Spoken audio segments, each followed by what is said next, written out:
이렇게 영상으로 예배한 지도 벌써 3주차가 되어지고 있습니다. 저도 처음에 낯설었지만 점차 적응이 되어가고 있습니다. 아마 성도님들께서도 그러리라고 생각이 되어집니다.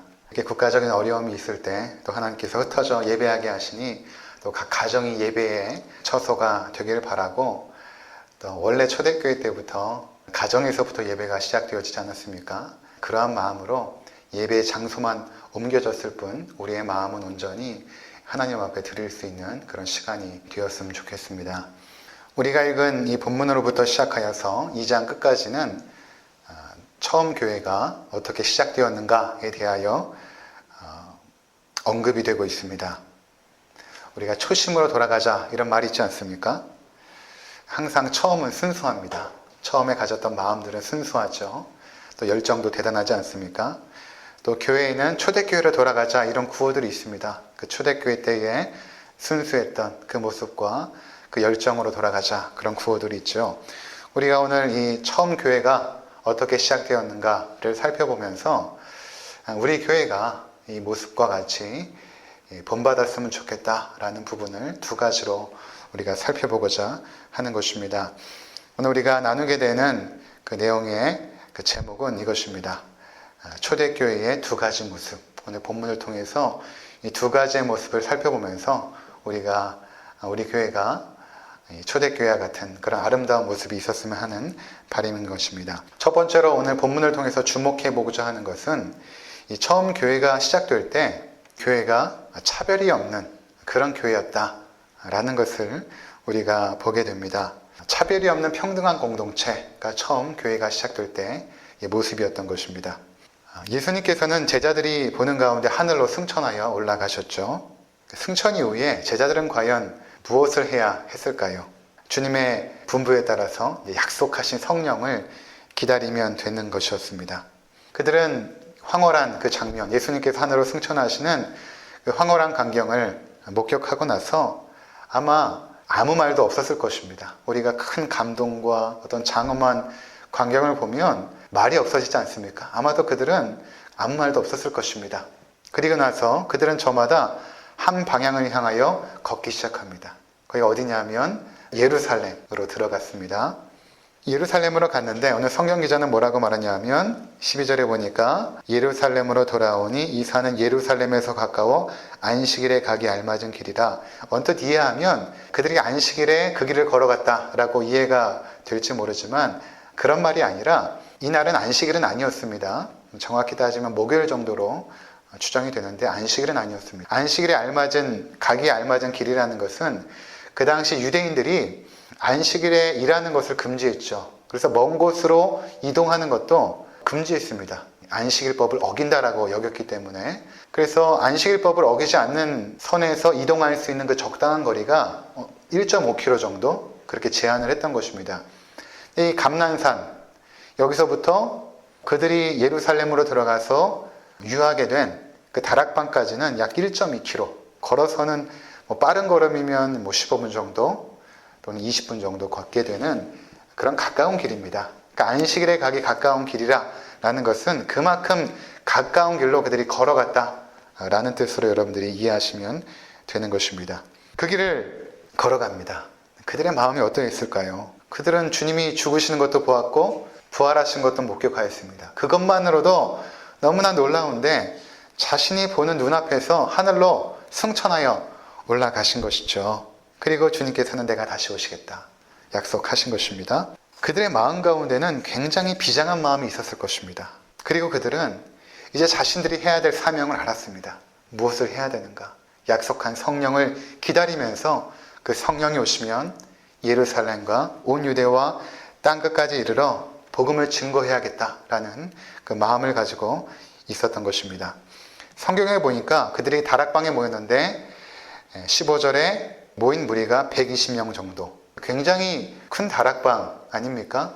우리 예배당이 100석이 있으니까 의자를 빼고 앉으면 아마 120명까지 앉을 수 있거든요. 그러니까 이 정도의 어떤 크기 정도 되지 않았을까? 그렇게 추측이 되어집니다.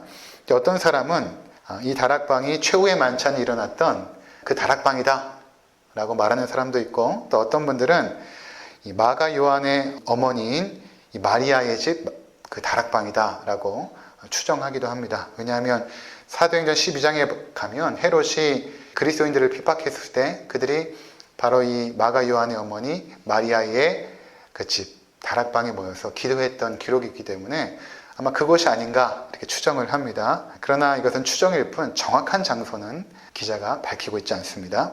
자, 이곳에 120명의 사람들이 모였습니다. 그들이 바로 처음 교회의 창설 멤버였던 것입니다.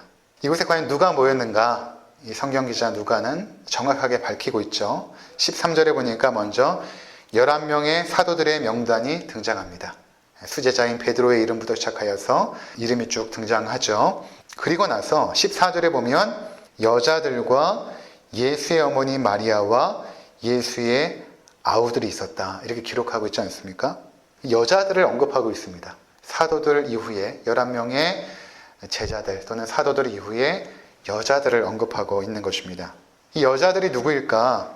아마도 사도들의 아내들과 그 당시 예수님을 따랐던 여러 여인들의 무리들이었을 것이다 라고 생각이 되어집니다. 이것이 독특한 것입니다. 이 부분을 우리가 살펴보고자 하는 것입니다.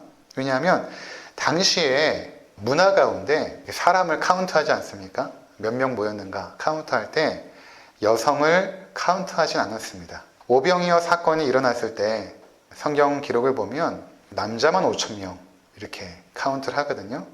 그러니까 여성이나 어린아이들은 중요하게 여기지 않았던 것입니다. 남성 중심의 사회였기 때문에 그랬던 것이죠. 그러니까 그 당시 여성들은 존중을 받지 못했습니다. 근데 성경은 예수님의 복음 사역에 있어서 여성들이 상당한 기여를 했다라고 기록을 하고 있습니다. 그것을 이제 강조를 하죠. 오늘 본문에도 보면 여자들이 있었음을 일부러 강조하고 있는 것입니다. 순서상 사도들 이후에 바로. 왜냐하면 베드로를 맨 앞에 둔 거를 보면 누가가 중요성에 따라서 이렇게 기록한 것입니다. 그런데 11명의 사도 이후에 여성들이 그 자리에 있었다. 그렇게 이제 말하고 있지 않습니까? 왜 그런가? 이것은 바로 처음 교회가 시작될 때부터 교회는 차별이 없는 그런 평등한 공동체로 시작이 되어졌음을 보여주고 있는 것입니다. 사복음서는 공이 예수님의 부활 사건을 가장 먼저 목격한 자들이 누구였는가? 그들이 바로 여인들이었다라고 기록하고 있죠. 그것을 제자들에게 전한 사람들, 여인들이었습니다. 마가는 특별히 그 여인들의 이름까지도 기록을 하죠. 마가복음 16장 1절에 보면 막달라 마리아와 야고보의 어머니 마리아, 또 살로메. 그들도 아마 이 다락방에 모여 있었을 것입니다. 우리는 이렇게 그냥 스쳐 지나가듯 읽을 수 있지만 그 당시의 사람들에게는 굉장히 충격적인 일이었죠. 여인들이 하나님의 복음 사역에 동참되어져서 아주 중요한 일들을 감당했다는 것은 굉장히 중요한 의미가 있는 것입니다.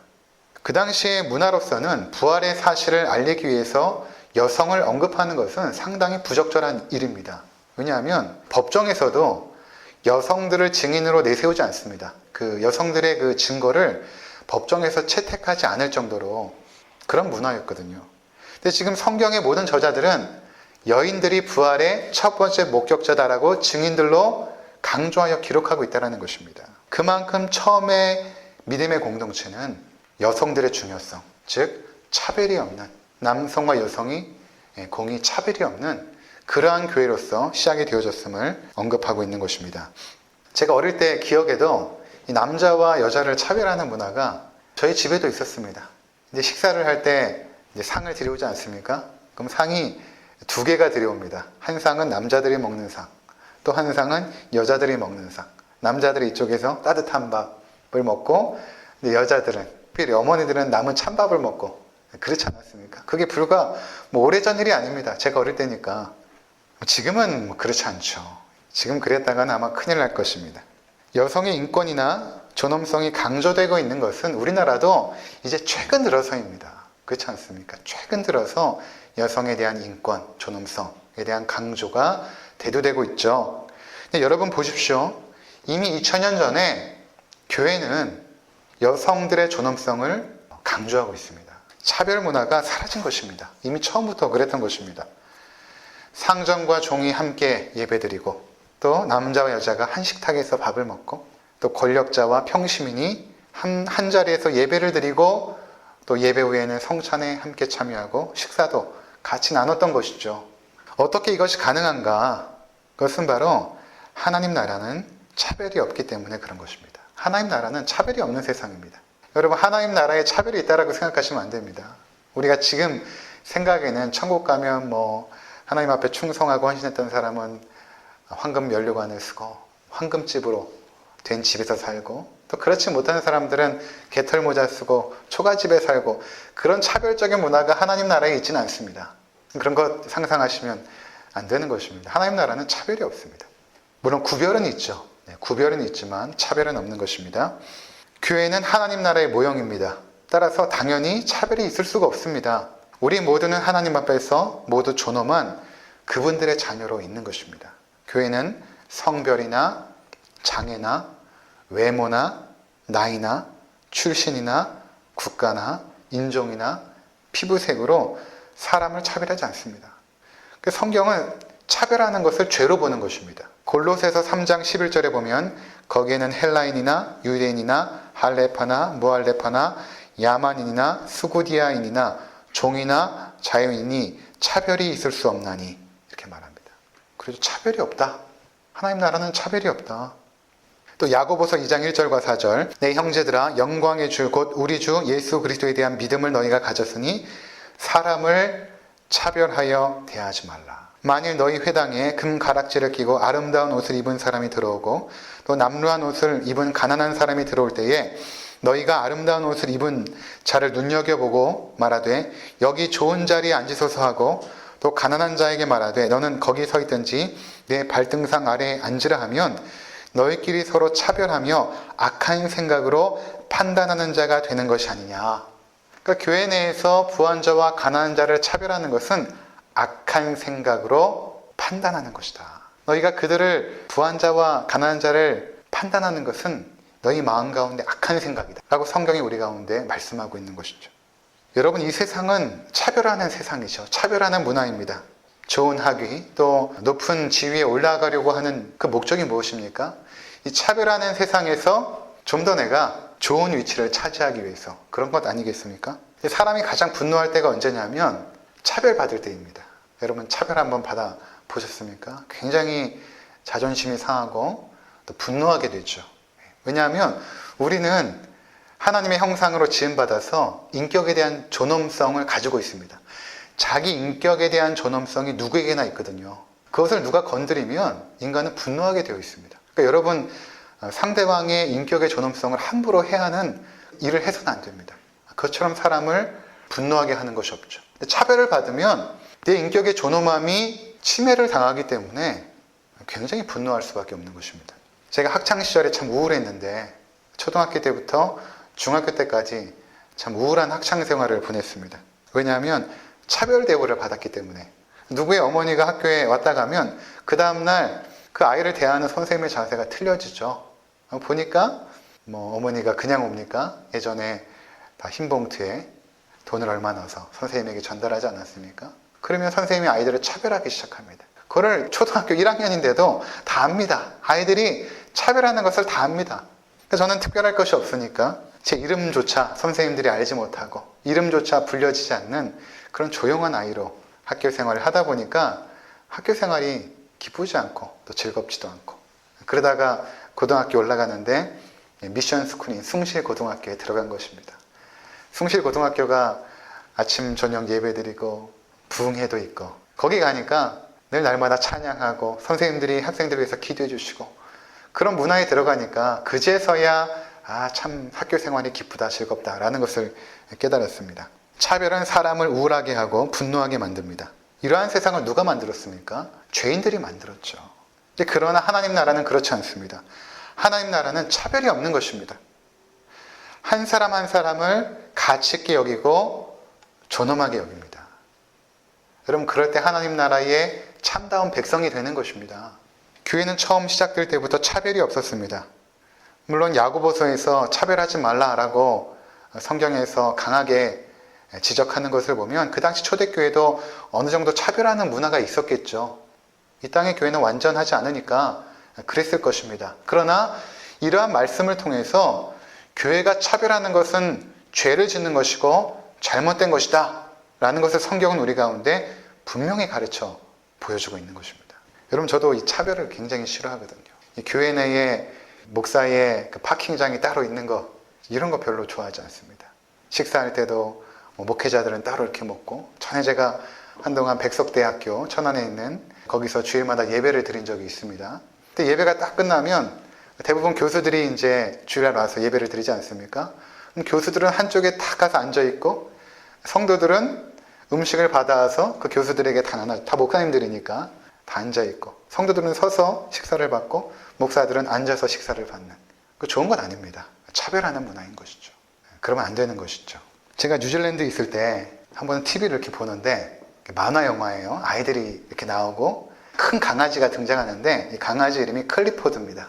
그 만화 제목이 뭐였냐면 클리포드라는 만화인데, 제가 충격을 받은 게 뭐냐면 거기에 다리가 하나가 없는 강아지가 나옵니다. 처음에 눈을 씻고 왜 만화에 강아지가 나오는데 다리가 한 짝이 없을까?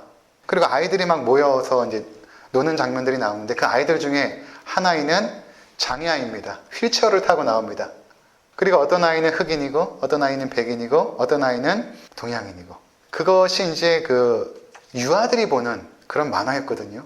아이들이 어릴 적부터 저런 것을 보면, 차별하는 그런 문화들이 많이 없어지겠다. 피부색에 따라서, 장애 정도에 따라서 사람을 차별하지 않겠다라는 생각이 들었거든요. 그러면서 선진국이 그래서 선진국이구나 라는 것을 인식하게 되는 계기가 되었던 것입니다. 우리는 자녀들에게 차별의 문화 속에서 대우받는 아이들이 되길 바라죠. 그러나 우리가 자녀들을 세워갈 때 우리 자녀들이 차별을 없애는 자녀들로 성장할 수 있도록 그들을 가르치시고 또한 위하여 교육하고 기도해야 되는 것입니다. 이 차별적인 세상에서 대우받는 아이들이 아니라 이 차별적인 세상 속에서 하나님 나라를 심어가는, 하나님 나라의 차별 없는 평등한 세상을 실현하는 아이들로 여러분들이 양육하시고 또한 기도해야 되는 것입니다. 제가 이제 이사를 자주 하는데, 저희 지금 살고 있는 그 스톤골 근처, 학화동, 계산동 근처의 집들을 알아보면서 참 안타까웠던 것 중에 하나가 뭐냐면, 저희 가정은 아이들이 있으니까 유모차가 들어가야 되지 않습니까? 그러려면은 평평해야 됩니다. 평평하게 들어가서 엘리베이터로 바로 들어가게, 아파트처럼. 근데 대부분의 그 다가구 주택들이 엘리베이터는 있는데, 엘리베이터 위치가 어딨냐면 계단을 한 칸 올라간 다음에 엘리베이터가 있는 것입니다. 유모차를 갖고 데리고 가서 그 유모차를 들어서 날라야 되죠. 만약에 휠체어를 탄 사람은 어떻겠습니까? 휠체어를 들고 옮겨야 되는 것입니다. 노약자나 어르신들은 어떻습니까? 거기를 또 자꾸 올라가야 되는 것이죠. 기왕에 만들 거 그 계단을 굳이 만들어야 되는가? 엘리베이터를 그냥 밑으로 빼면 어떤가? 제 생각한 게 있습니다. 사람들이 인식이 없구나. 인식 가운데 그런 것을 전혀 생각하지 않는구나. 그냥 엘리베이터만 넣으면 된다라고 생각하는구나. 그러니까 지금 우리가 알게 모르게 차별적인 문화 속에서 사람을 차별하면서 살아가고 있다는 것입니다. 여러분, 혹시 건물을 짓는 분들 계시면 앞으로 그렇게 건물 짓지 마십시오. 장애인들이나 노약자들, 또 아이를 데리고 다니는 분들, 그분들이 평안하게, 평탄하게 거동을 할 수 있는 그런 어떤 공간들을 만드는 게 중요하지 않겠습니까? 이런 것들이 다 하나님 나라가 임할 때에 우리 가운데 없어져야 될 그런 차별적 문화인 것입니다. 그래서 저는 그것을 허락한 공무원들도 마음에 들지 않는 것이죠. 아니면 법으로 그런 것들을 좀 제정해 놓으면 어떻겠습니까? 그럼 다가구 주택들이 다 평탄하게 왔다 갔다 할 수 있지 않겠습니까? 저는 우리의 자녀들이 차별에 대하여 무감각한 세상에서 차별을 없애는 아이들로 성장하기를 바랍니다. 주님께서는 뜻이 하늘에서 이루어진 것처럼 땅에서도 이루어지도록 너희가 기도하라 라고 기도하지 않았습니까? 하나님 나라는 차별이 없죠. 그러니까 그 하나님 나라가 땅에 임하기 위해서는 우리가 이 땅에 차별을 없애는 그러한 노력들 또한 그런 애씀과 수고들이 있어야 되는 것입니다. 그것은 바로 교회로부터 시작이 되어지는 것입니다. 교회가 먼저 차별적인 문화가 없어져야 되는 것입니다. 이사야서 11장에 보면 우리가 회복되어야 될 하나님 나라가 어떠한 모습인가를 이렇게 설명합니다.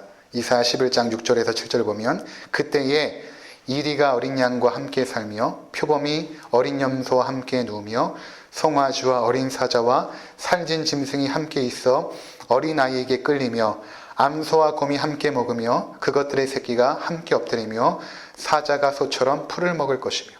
어떤 모습입니까? 세상은 강자가 약자를 착취하죠. 약육강식입니다. 강자 독식이죠. 그런데 회복된 하나님 나라는 강자와 약자가 함께 어울리는 것입니다. 강자와 약자들이, 사자와 어린 양이 함께 어울리는 세상. 로마서 15장 1절에 보면 이렇게 말합니다. 믿음이 강한 우리는 마땅히 믿음이 약한 자의 약점을 담당하고 자기를 기쁘게 하지 아니할 것이라. 그러니까 하나님 나라는 강자가 약자를 섬기는 것입니다. 강자가 약자를 지배하는 것이 아니라 강자가 약자를 섬기는 그러한 모습이다. 그러니까 여러분, 우리가 높은 위치로 갈수록 섬기는 사람이 되는 것입니다. 우리가 한 사람 한 사람을 존귀한 하나님의 자녀들로 대할 때에 차별은 사라질 것입니다. 우리의 형제와 자매들은 하나님의 형상으로 지음받은 존귀한 자들 아닙니까? 지난 시간 말씀드린 것처럼 예수님은 믿음의 형제 자매들에게 자그만 수고를 한 것을 자신에게 한 것으로 봤습니다. 여러분, 누군가 우리 자녀들을 때리거나 욕하면 굉장히 화가 나지 않습니까? 왜 열받고 화가 납니까? 우리 자녀를 때린 건데 나를 때린 것도 아니고. 그것은 자녀와 우리가 하나이기 때문에 그런 것입니다. 하나이기 때문에 그런 거예요. 하나님께서 그분의 자녀들을 존엄하게 여기지 않고 차별하고 홀대하면 하나님은 분노하십니다. 왜?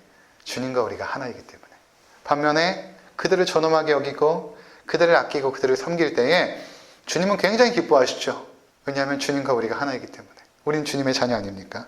그런 것입니다. 그러기에 성도들 한 분 한 분을 소중히 여기고 존엄하게 대하는 것이 곧 주님께 하는 것입니다. 여러분, 주님은 어떻게 섬기겠습니까? 보이지 않는데 옆에 있는 형제 자매들을 섬기십시오. 그것이 주님을 섬기는 것입니다. 여러분의 남편과 아내와 자녀들을 섬길 때에 그들이 주님이라고 생각하고 섬겨보십시오. 쉽진 않지만, 그렇죠? 쉽지 않지만 우리가 자꾸 그렇게 생각하고 또 섬기고 헌신해야 되는 것입니다. 여러분 한 사람 한 사람은 존귀한 하나님의 자녀들입니다. 우리가 서로를 존귀하게 여길 때에 하나님의 나라가 이 땅 가운데 임하는 것입니다. 여러분 가정 가운데 하나님의 나라가 임하는 것은 여러분의 가족들을 존귀하게 여기고 그들을 섬길 때에 여러분 가정 안에 하나님 나라가 임하는 것입니다. 두 번째는 처음 교회는 기도에 힘쓰는 공동체였습니다.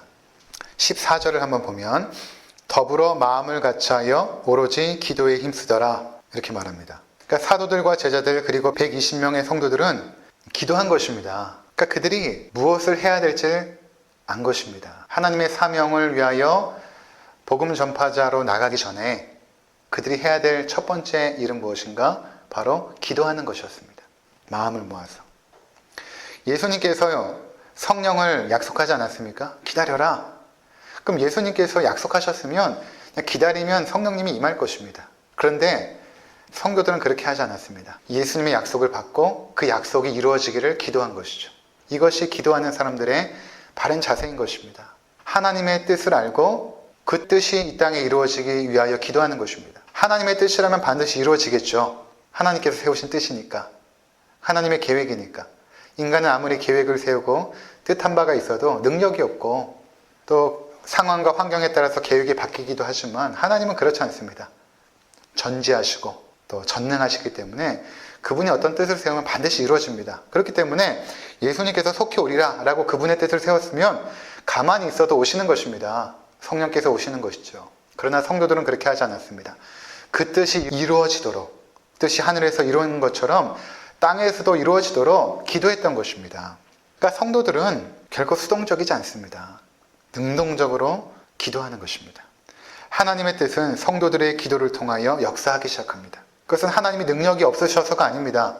하나님의 능력이 없으셔서 우리가 꼭 기도를 해야 되고 그 기도를 필요로 하는 분이 아니죠. 하나님은 홀로 그분의 놀라운 역사를 다 하실 수 있습니다. 천지 만물을 말씀으로 창조하신 분인데 하지 못하실 일이 무엇이 있겠습니까? 그럼에도 불구하고 기도하라 말씀하시고 성도들은 기도했던 것이죠. 왜 그렇습니까? 하나님은 기도를 통하여 역사하시기를 기뻐하시죠. 성도들의 기도를 통하여 그분의 사역을 펼쳐가기를 기뻐하십니다. 그래서 하나님께서 누리시는 그 놀라운 은혜와 역사들을 우리 성도들도 함께 누리기를 원하시는 것이죠. 여러분 그렇지 않습니까? 여러분 좋은 거 먹으면 누구 생각나지 않습니까? 사랑하는 사람 생각나죠. 또 아주 좋은 경치 보면 이 장소 참 우리 엄마랑 왔으면 좋았을 텐데 우리 가족들과 함께 왔으면 좋았을 텐데 이렇게 생각나지 않습니까? 마찬가지로 하나님의 그 기쁨을 하나님은 홀로 누리기를 원치 않으시고 그분의 자녀들과 함께 나누기를 원하시죠. 그러니까 우리를 창조한 목적도 그것입니다. 하나님의 그 아름다운 그 성품과 그 사랑과 은혜, 그것을 그분의 피조물들과 함께 나누기를 원하셨던 것입니다. 근데 그러한 방식 중에 하나가 무엇인가 하면 기도인 것입니다. 기도는 하나님께서 우리에게 은혜를 주시는 가장 정당한 수단입니다. 기도를 통하여 하나님의 은혜를 받죠. 풍성하게 임합니다. 하나님의 기쁨에 동참하는 것도 기도를 통하여, 그분의 역사에 동참하는 것도 기도를 통하여 동참합니다. 그러니까 성도들이 기도한 것입니다. 하나님의 위대한 일은 항상 기도로부터 시작이 되었습니다. 처음 교회 성도들은 약속만 믿고 기다리지 않았습니다. 그들은 마음을 같이하여서 오로지 기도에만 전념한 것입니다. 여기 중요한 기도의 두 가지 자세가 나오죠. 마음을 같이 했다는 것과 힘썼다라는 것입니다. 그러니까 기도할 때 교회가 함께 마음을 모으는 것이 중요합니다. 여러분, 이런 어려운 난관 앞에서 교회가 함께 마음을 모으는 것이 중요합니다. 우리가 새벽마다 6시가 되면 제가 이 장소에서 예배를 드리지 않습니까? 최근에 보니까 한 12명, 13분 그렇게 오십니다. 들어오십니다. 영상 예배를 드리시는데 참 감사하게 생각하고 있습니다. 여러분, 더 많은 분들이 들어오십시오. 6시에 영상을 켜시면 6시부터 6시 15분까지 그렇게 말씀 증거하고 기도하는 시간이 있거든요. 이때 우리가 마음을 모으는 것입니다. 마음을 모아서 기도하는 게 필요하다는 것입니다. 마음을 같이하여 어려울 때 성도들은 기도했던 것이죠. 여러분의 가정이 중요한 일을 앞두고 있다면 여러분 가정이 마음을 모아야 됩니다. 누가 한 사람만 기도하는 것이 아니라 가족들을 모으고 이러이러한 일들이 있는데 우리 마음을 모아서 기도하자 라고 말씀하시고 가족들이 함께 마음을 모아서 기도할 필요가 있습니다. 부부가 어떤 일들을 진행할 때에 여러분 부부가 마음을 모아야죠. 근데 그 마음을 모을 때에 당신의 의견은 어때? 내 의견은 이것이야 라고 마음을 모으는 것이 아니라 우리가 마음을 모아야 되는 그 중요한 기준이 무엇인가 하면 그것은 하나님의 뜻입니다. 하나님의 뜻에 우리의 마음을 모아야 되는 것입니다. 우리 각자의 뜻은 다 틀립니다. 각자의 계획들은 다 달라요. 그것이 아니라 그 다른 모든 사람들의 마음을 하나님의 뜻에 모으는 것이 필요한 것입니다. 그리고 이것을 위해서 먼저 기도해야 되는 것이죠. 여러분 가정 가운데 먼저 주 앞에 기도하는 분들이 있다면 먼저 간절히 기도하시고 하나님께서 이 부분을 원하시는 것 같다라고 말하면 여러분 혼자 계획을 진행하지 마시고 가족들과 함께 마음을 모으는 것입니다. 모아서 이렇게 주의를 하고 싶은데 우리 함께 기도하자. 마음을 모으는 것입니다. 혼자 기도하는 것보다 하나님은 성도들이 함께 합심하여 마음을 모아 기도하는 것을 기뻐하시는 것입니다. 120명의 성도들이 마음을 모아 기도했다라는 것입니다. 다음에는 이 기도에 힘을 써야 되는 것입니다. 마음을 모으는 것도 중요하고 또 하나는 힘을 써서 기도해야 된다는 것입니다. 여러분 기도는 저절로 되지 않죠. 기도해 보시면 알 것입니다. 기도가 안 됩니다. 저절로 되지가 않습니다. 기도가 참 힘듭니다. 그래서 기도에는 힘 써야 되는 것입니다. 힘써서 기도하지 않으면 기도가 되지 않습니다. 누가복음 22장 44절에 보면 예수께서 힘쓰고 애써 더욱 간절히 기도하시니 땀이 땅에 떨어지는 핏방울 같이 되더라. 예수님께서도 기도할 때 힘을 쓰시고 애써서 기도하셨습니다. 예수님은 기도가 자연스럽게 나오는가? 그렇지 않죠. 예수님도 기도에 힘을 써야 됐던 것입니다. 사도행전 2장 42절에 보면 그들이 사도의 가르침을 받아, 처음 교회 성도들이죠. 사도들의 가르침을 받아 서로 교제하고 떡을 떼며 오로지 기도하기를 힘쓰니라. 기도하기를 힘쓰니라. 처음 교회 성도들은 기도하기를 힘썼다. 사도행전 6장 4절 우리는 오로지 기도하는 일과 말씀 사역에 힘쓰리라. 지금 이제 사도들이 집사를 세우면서 했던 이야기입니다. 우리가 기도에 힘쓰기 위해서 집사들을 세운다. 로마서 12장 12절 소망 중에 즐거워하며 환난 중에 참으며 기도에 항상 힘쓰며 우리 가운데 권면합니다. 로마서 12장부터는 복음을 들은 너희들이 어떻게 살아야 되는가에 대한 실천적인 부분인데 거기에 너희가 기도에 힘써야 된다. 기도에 힘써야 된다. 대부분 기도가 되지 않는 이유는 기도에 힘을 쓰지 않기 때문에 그런 것입니다. 여러분들은 기도에 얼마만큼 힘쓰고 계십니까? 제가 오늘 교회 이렇게 오는데 약국 앞에 긴 줄이 서 있더라고요. 마스크를 사기 위해서 힘쓰는 사람들의 모습. 힘쓰고 있습니다. 그렇죠? 그만큼 우리가 힘을 쓰는가? 그 정도 우리가 힘을 쓰는가? 기도에 힘쓴다는 것은 기도의 중요성을 인식하고 기도할 시간을 만들고 환경을 조성하는 것을 포함합니다. 그러니까 내가 어떤 시간을 정하고 그 시간에 어떠한 일이 있더라도 내가 이 시간만큼 기도해야겠다. 내가 오전 6시에 일어나서 그래도 하루에 30분만큼 기도해야겠다. 라고 정했으면 그 시간을 힘써서 지키는 것입니다. 기도가 되든 안 되든 그 자리에서 내 의식을 가다듬고 애써서 입술을 벌리고 되지 않는 기도를 그래도 우리 입술을 통하여 계속해서 주님 앞에 아뢰을 때 그것이 힘쓰는 것이죠. 그냥 가만히 있는다고 기도가 되어집니까? 힘써야지만 기도가 되어지는 것입니다. 매일의 운동의 습관이 몸을 건강하게 하듯이 매일의 기도가 여러분들의 영적인 건강을 붙잡고 있는 것입니다. 매일 기도가 필요한 것입니다. 저는 함께 모여 예배하지 못하는 이 시기가 우리의 영적 건강을 테스트하는 계기가 된다고 생각합니다. 누구의 간섭도 없지 않습니까? 예전에는 무슨 모임들이 있어서 나가면 어느 정도 영적인 긴장감을 가지고 신앙생활을 하게 됐는데 그런 것들이 이제 전혀 없는 이 시기에 나 홀로 내 신앙을 책임져야 되는 이런 시기에 내가 얼마만큼 하나님 앞에서 영적인 긴장감을 가지고 깨어서 기도하는가 여러분 한번 보십시오. 내 자신이 지금 어떻게 신앙생활을 하는가를 한번 테스트해 보십시오. 그것이 내 신앙의 현재의 정체성입니다. 내 신앙이 바로 지금의 이 모습인 것입니다. 요즘 젊은이들 사이에 유행하는 단어가 텐션이라는 단어를 많이 사용하더라고요. 텐션이라는 단어. 긴장감이라는 단어 아닙니까? 우리 성도들에게도 영적인 텐션이 필요합니다. 영적인 긴장감이 필요하죠. 그렇지 않으면 쉽게 영적인 나태와 게으름에 빠져버립니다. 여러분 잠은 잘수록 늘지 않습니까? 자면은 피곤이 풀리는 것이 아니라 잠은 잘수록 늘어납니다. 그러니까 게으름은 필수록 더 게을러집니다. 영적 게으름도 마찬가지입니다. 한번 여러분 게으름 피기 시작하면 계속해서 게을러집니다. 베드로전서 4장 7절에 이렇게 말합니다. 만물의 마지막이 가까웠으니 그렇죠. 만물의 마지막이 가까웠죠. 예수님께서 재림하실 날이 얼마 남지 않았습니까? 그럼 여러분 만물의 마지막이 가까웠으면 우리가 무엇을 우선적으로 해야 될까요? 예수님께서 곧 재림하시니까 무엇을 우선적으로 해야 될까요? 물론 지난 시간에 살펴본 것처럼 우리에게 맡겨진 적은 일에 충성해야겠죠. 중요합니다. 그리고 또 중요한 것이 있습니다. 뭐라고 말하냐면 그러므로 너희는 정신을 차리고 근신하여 기도하라. 만물의 마지막이 가까웠으니까 너희는 정신을 차리고 근신하여 기도하라. 여러분 이 시간 이 말씀을 주의 말씀으로 들으시기 바랍니다. 여러분 정신 차리십시오. 정신을 차리시고 근신하셔서 기도하시기 바랍니다. 왜 염려만 하시고 왜 두려워하시고 그렇게 걱정만 하십니까? 기도는 하지 않고 여러분 정신 차리십시오. 제 말이 아니라 주님의 말씀입니다. 사랑의 마음을 가지고 권면드립니다. 정신 차리시고 근신하여 기도하십시오. 근신이라는 단어를 보니까 영어로 셀프 컨트롤입니다. 자기 자신을 컨트롤하라는 것입니다. 여러분 누가 여러분 자신을 컨트롤해 줍니까? 목사도 여러분 자신을 컨트롤할 수가 없습니다. 여러분의 책임입니다. 근신하는 것은 셀프 컨트롤하는 것은 나의 책임입니다. 정신 차리고 근신하여 기도하라는 것입니다. 초대교회가 성령의 임재를 기다리며 기도에 힘썼다면 그렇죠. 성령님의 임재를 기다리면서 기도에 힘썼다면 우리는 주님의 재림을 기다리면서 기도에 힘써야 되는 것입니다. 여러분 집에만 계신다고 긴장을 푸시면 안 됩니다. 시간을 정하셔서 운동하시고 또 기도도 하셔야 됩니다.